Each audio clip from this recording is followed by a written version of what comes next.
waxaa maanta aas qaran loogu sameeyay xabaalaha magaalada Ceergaabo Suldaan Cabdilaahi Cabdi Koore oo kamid ah salaadiinta Soomaaliland oo maalintii shalay ahayd ku geeriyooday shil gaari oo ka dhacay duleedka degmada Ceelafweyn isagoo suldaanku ku sii jeeday ka qaybgalka aaska saraakiil lagu dilay deegaano ka tirsan galbeedka gobolka Sanaag waxaana aaska marxuumka ka soo qayb galay wasiirka wasaaradda xiriirka golayaasha iyo arrimaha dastuurka Soomaaliland gudoomiyaha gobolka Sanaag iyo maarka degmada Ceergaabo waxayna alla uga baryeen marxuumka inuu jannatul firdaws ka waraabiyo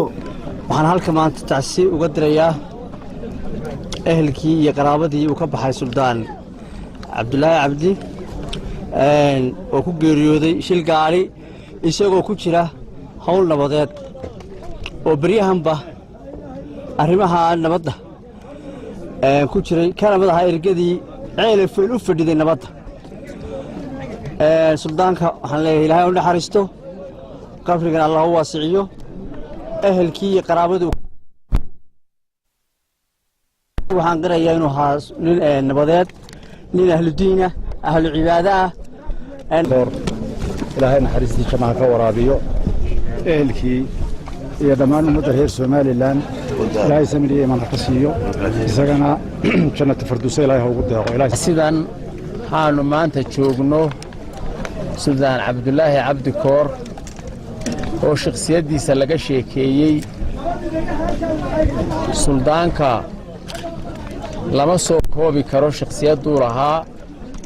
ee wanaag ah sida uu ku dhintayna waa sida la sheegay sida uu ka shaqeynayay intii ugu dambeysayna degmada Ceelafweyn iyo nabadeyntu kaga jiray waa looga si khaasna waanu isugu xidhnay waxaynu weydiinaynaa marxuumka Suldaan Koor inuu naxariisto dambigiisa dhaafo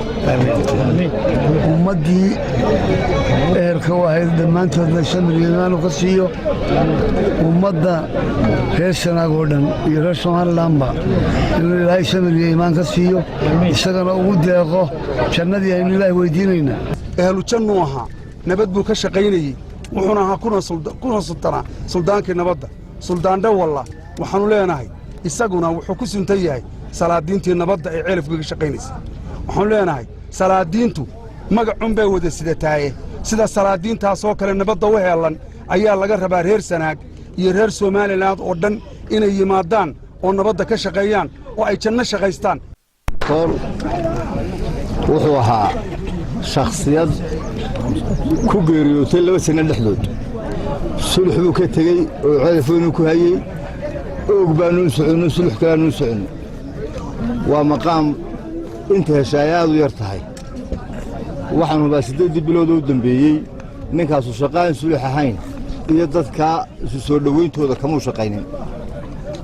ilaahay miisaanka xasanaadka ugu daro amiin inna ilayhi raaji'uun kullu nafsin daa'iqatul mawt Suldaan Cabdilaahi Cabdi Koor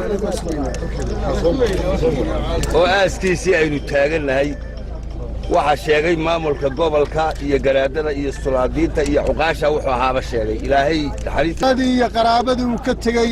dhammaan reer Sanaag iyo Soomaaliland waxaan leenahay samiriye iman Allah ka sii suldaankaas sida la sheegay wuxuu ahaa suldaan afkiisa iyo adinkiisa laga nabad galo oo nabadeed taariikhdiisa wuxuu dhashay 55 buu dhashay ximan gareen buu ku dhashay halka ximan gareenayna xigta buu ku dhashay Allah yarxamo waxa la boqoray kun iyo 12 baa la boqoray inta la boqoray wuxuu ka shaqeynayay nabadda wuxuu ku jiray arrintaas Ceelafweyn muddadii ilaa 2 sano ayuu ku jiray hadda maantii dhaweydna wuxuu ku dhintay taa kale oo saraakiisha lagu laayay aaskoodii buu ku dhintay ilaahay ha u naxariisto baan leenahay rabbil caalamiin وصلى الله على من لا نبي بعده إنا لله وإنا إليه راجعون كل نفس ذائقة الموت